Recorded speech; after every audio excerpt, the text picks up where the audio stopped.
Welcome back. I'm David, and today we're going deep. We're looking under the hood at the algorithms that, well, basically run your digital life. They decide what you see, what you click, and maybe even how you think.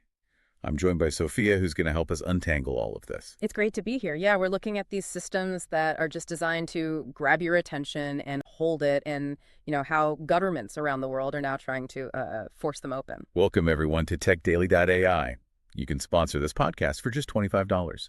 Your message will be featured across major platforms like Apple Podcasts, Amazon Music, Spotify, and more. If you're interested, contact info@techdaily.ai to get started today.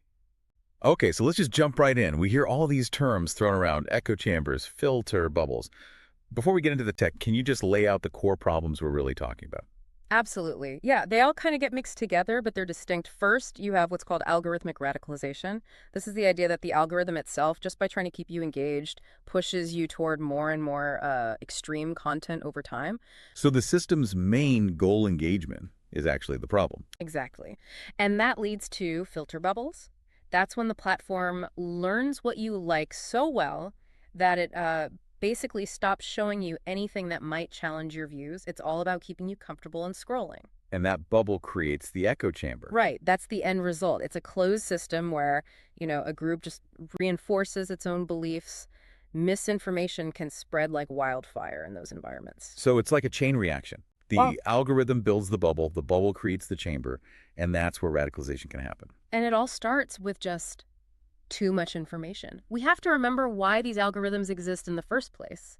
There was this thinker, Herb Simon, who pointed this out way back in 1971. He said, a wealth of information creates a poverty of something else. Attention. Attention, exactly. There's just too much content for any person to sift through. So algorithms aren't just a choice, they're essential. Okay, if we need them, how do they actually choose what to show us? Is it the same basic recipe everywhere? Not at all. There are really two main philosophies. The first is a global ranking. Think of platforms like Reddit or Hacker News. It's mostly based on total upvotes and downvotes, maybe with some math to, keep things fresh. Right, that seems pretty straightforward. Democratic, almost. It is. But the big players, Facebook, TikTok, the ones everyone's worried about, they use something far more complex. Personalized rankings. It's this whole machine learning process. Basically 4 steps: featurize, predict, calculate objective, and then rank. Okay, let's start with that first one, featurize.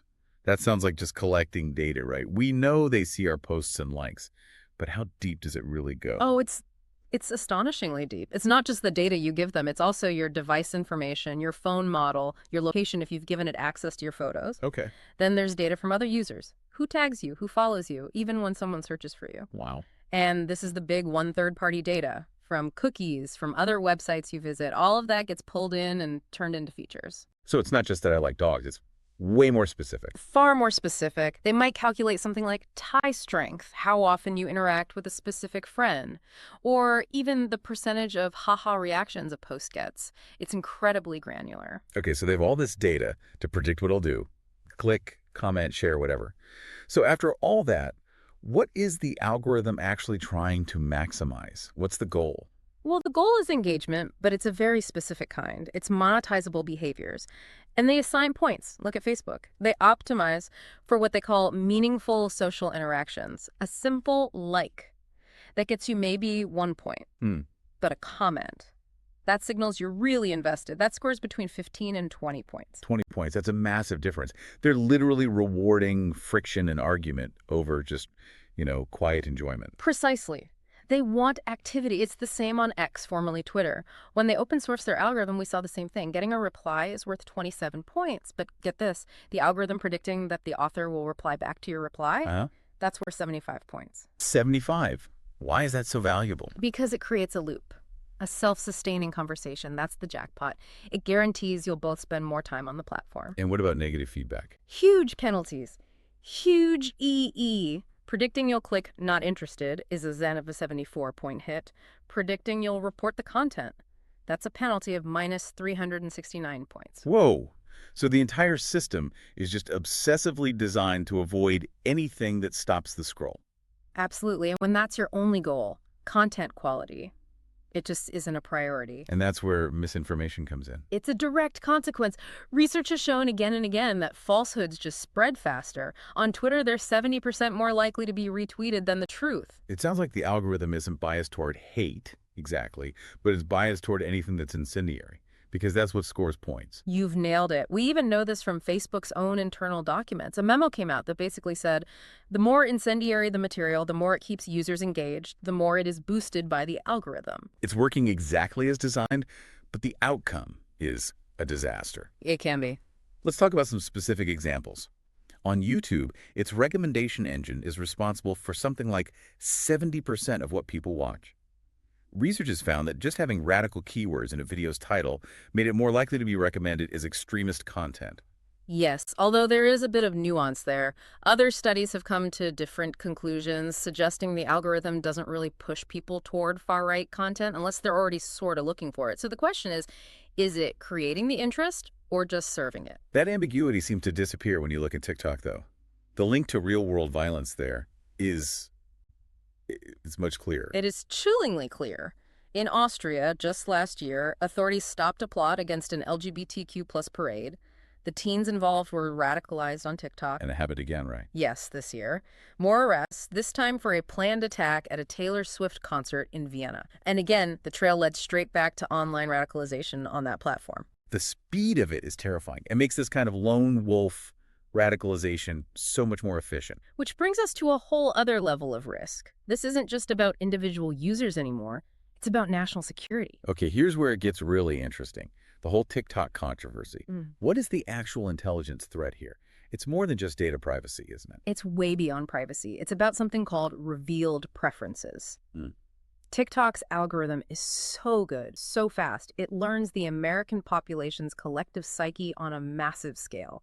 Your political triggers, what you buy, what you believe. It learns all of this just by watching tiny micro decisions like how long you pause on a video. And that understanding of an entire population. Yeah. That's strategic intelligence. It's the ultimate strategic intelligence. Yeah. It allows an adversary to design incredibly effective propaganda. And they don't even have to deploy it on TikTok. They can use that knowledge on other platforms, in mainstream media. They know exactly which buttons to push to influence public opinion. And we know this data isn't secure.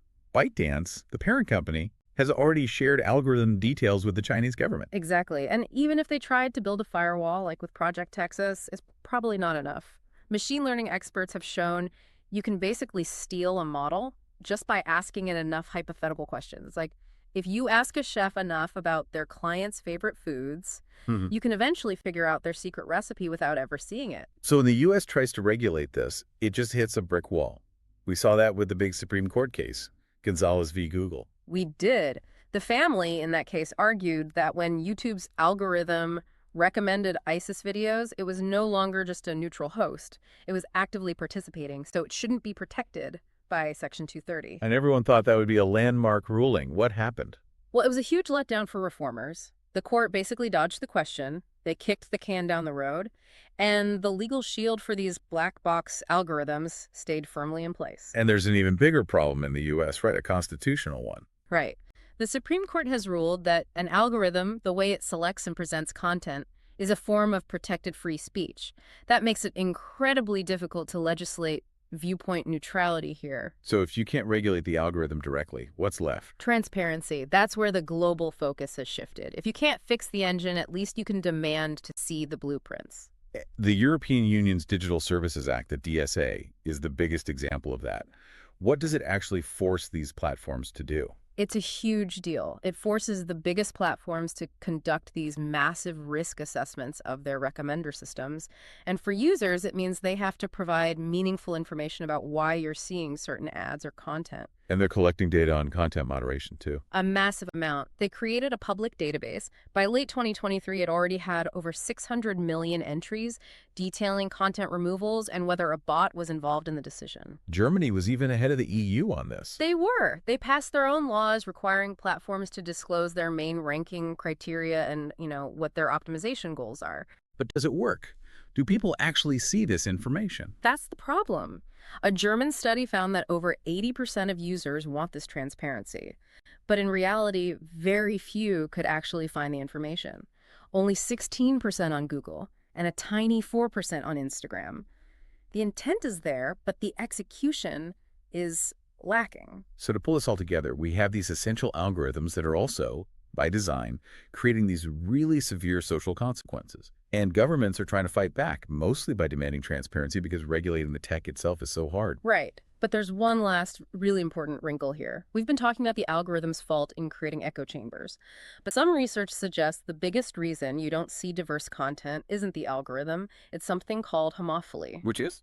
It's us. Yeah. It's our natural human tendency to choose to follow and befriend people who already think like us. We bring our own bias to the platform. That really complicates the picture, doesn't it? If we're building our own bubbles, how much can we blame the algorithm for? Yeah. There was this fascinating experiment where they switched thousands of users from a personalized feed to a simple chronological one. People spent less time on the platform and they saw more political content. But here's the kicker. It had zero impact on political polarization. Exactly. And that leaves us with the real question, doesn't it? If changing the algorithm doesn't fix polarization, what does that say about our own choices? How much of this division is baked into our social fabric? And can any tech solution, truly fix a human problem? A fundamental question to think about the next time you're scrolling. Thank you for joining us.